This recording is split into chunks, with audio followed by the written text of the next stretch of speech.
On va parler un petit peu de Google, hein. Vous le savez, c'était la semaine dernière, on a appris que le gouvernement voulait de la démanteler. Alors en fait par rapport à quoi? C'est deux actifs, hein, qui fait qu'elle est trop mote pour le gouvernement américain. Alors le premier c'est Chrome, hein, et le deuxième c'est Android, hein. Vous savez, le système d'exploitation des téléphones portables.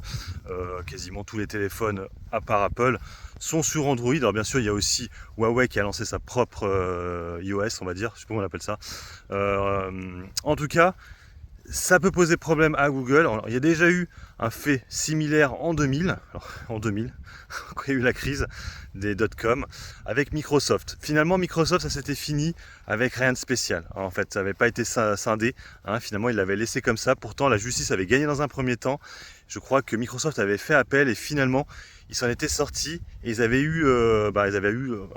rien fait finalement. Voilà. Mais le problème, c'est que c'est très long, ces choses-là, parce que il y a des appels, ça peut durer 4 ans, hein, voire même plus. Hein, ça peut être aussi plus court. Là, ce qu'ils reprochent, hein, c'est le côté vraiment trop mote de Google. Alors, le gros problème de Google, c'est pour ça que j'ai un peu du mal avec ce dossier-là. Je l'ai en capital. Mais le truc, il est que Google est trop dépendant de sa recherche. La recherche Google, c'est je crois plus de 50% de son chiffre d'affaires.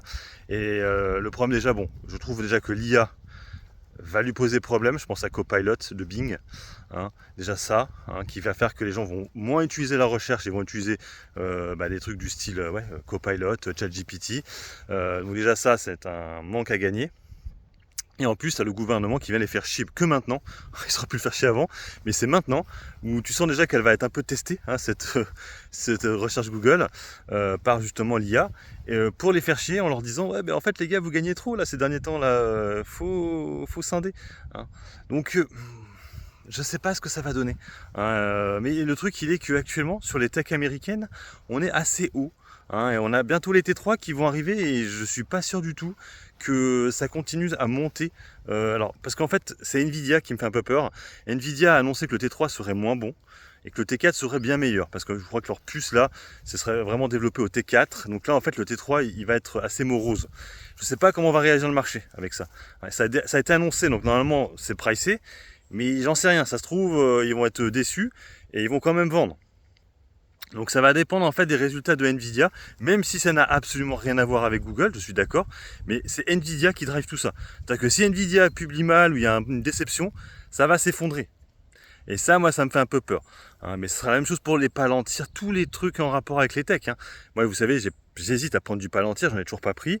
Et malheureusement, j'attends que ça baisse, mais ça baisse pas. Ça fait que monter tout le temps. Mais pour le Palantir, pour le coup, est bien plus belle que Google, hein. On est vraiment sur une très belle tendance. On est quasiment à des plus hauts historiques. Ce n'est pas le cas de Google. Voilà, donc on va voir cette histoire de démantèlement qui va être très long, hein. C'est du judiciaire là, hein, donc ça va. Après, j'ai réessayé là dernièrement Gemini. Là. Il y a du mieux. Alors je n'arrive toujours pas à créer les images, hein, d'après ce que j'ai compris. On pouvait maintenant créer des images sur Gemini. Moi je n'y arrive pas, hein, impossible de créer des images. Mais j'ai vu, hein, sur internet, il disait ça. Et pareil, Gemini Live, moi ça ne me marche pas sur mon téléphone, hein. Moi je suis chez Samsung. Mais j'ai téléchargé Gemini Live, ça fait quelques temps que je l'ai. Je n'ai pas du tout de possibilité de faire du live avec Gemini. Je peux poser des questions, mais je vois que c'est disponible en France, mais je ne vois pas comment faire. Et j'aimerais bien essayer ça pour voir l'espèce de avancée de Google par rapport à ça, hein, parce que ChatGPT c'est payant, il me semble. Il me semble que Gemini Live c'est gratuit normalement. Donc ça, au moins, on peut reconnaître à Google d'avoir fait les choses en grand. Hein, parce que Copilot, il n'y a pas de truc en temps réel, je crois pas. Hein, ça n'existe pas. Et chez ChatGPT, je crois que ça existe, OpenAI là, mais c'est payant. Donc chez Google, ce serait gratuit. Mais je n'ai pas pu utiliser. Vous pouvez mettre en commentaire, hein, si vous avez pu utiliser. Bon, ce qui n'empêche que pour ce qui est de Google, Alphabet, c'est une société qui a un PER qui est la plus basse quasiment des 7 magnifiques, il me semble, mais c'est un dossier qui déçoit, hein, qui déçoit et qui est à chaque fois testé, hein, par rapport à ses résultats. Et si les résultats déçoivent dans le cloud, par exemple, ça pourrait de nouveau rechuter assez fortement dans les prochains résultats. Donc on verra ça, mais en tout cas, n'oubliez pas, hein, qu'elle est actuellement sous les coups de la justice avec une possibilité de condamnation et de scission, hein, de certaines de ses activités. Chrome et Android. Sur ce, je vous laisse. Bon investissement et puis bon trade. Ciao, ciao.